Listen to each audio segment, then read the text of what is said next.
Kaya ikaw, Tito Marsha, sumusobra ka na. So, mga bossing, kasi nakita ko may ng sardinas challenge. Yung masyadong minamalit yung sardinas. Ikaw, ikaw na ano ka, huwag mong minamalit yung sardinas kasi kahit ngayon, kinakain pa rin namin to. Paborito namin to. Huwag mong sabihin nakakadiri, pang mahirap. Para sabihin ko sa'yo, isa lang nito kayang makaubos ng isang kaldero. So, ganito lang yan.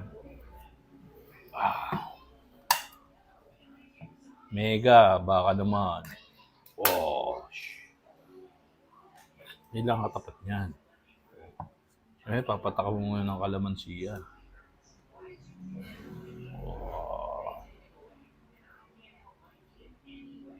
Pwede mo ilagay sa mangkok kung gusto mo. Kasi ako, hindi ko nilalagay sa didiretso ko ng buhos ko na kasi yan. Sarap niyan. Tapos, dudurugan mo pa ng sili.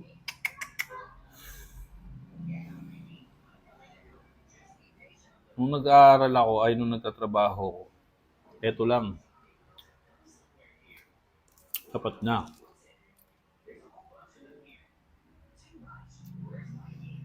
Wow. Yan lang yan.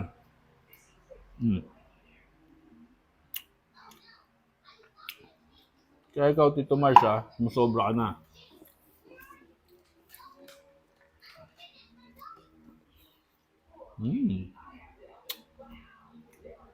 Kaya na ito. Hindi na?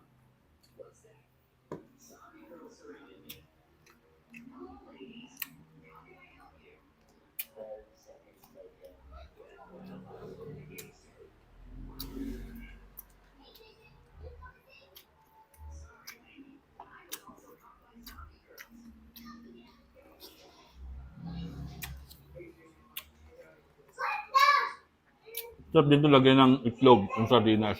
Nilisa mo. Alam mo sardinas, marami ka pwedeng gawin na ulam dito.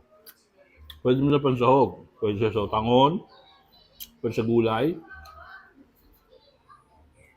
Pwede din ganito lang. Bigyan mo ng kalamansi.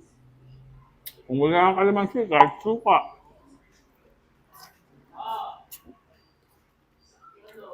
So, pwede na ito.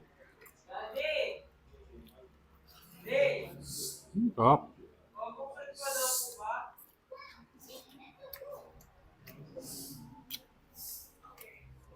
Diba? Pwede mo rin palaman sa tinapay.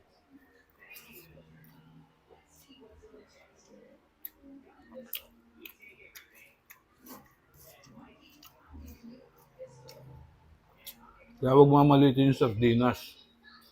Dati, pagkain mahirap to. Ngayon, mahal na rin. Kaya di mo pwede sabing pagkain lang na mahirap ng sardinas. Mahal na rin ang sardinas ngayon.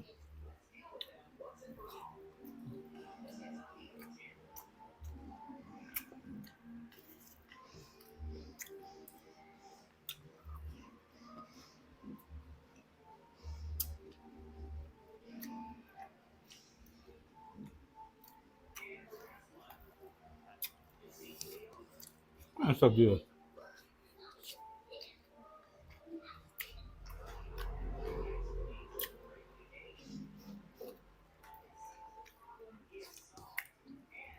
Dati nga, araw-araw namin ulam ito eh. Ayaw mga bata pa kami. Kailangan mo lang magbawas talaga ng kanin. Sa ganito ulam mo.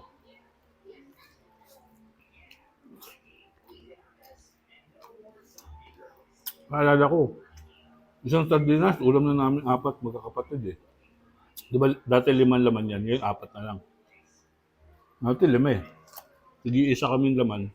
Tapos, nasabawan ng mama ko yung pinakasabaw niya para dumami yung sabaw.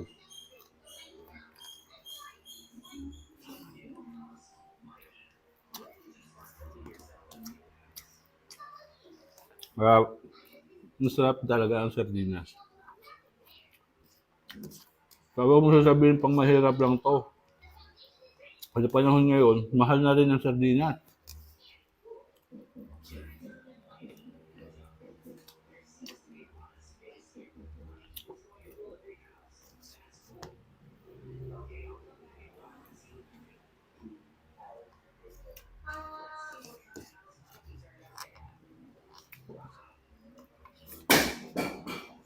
Mm. Ano yan?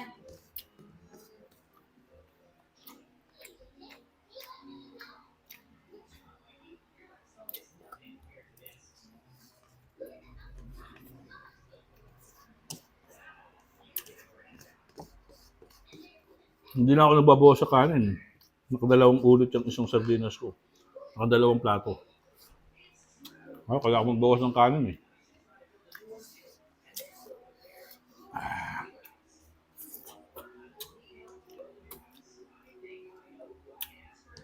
Smooth, sarap.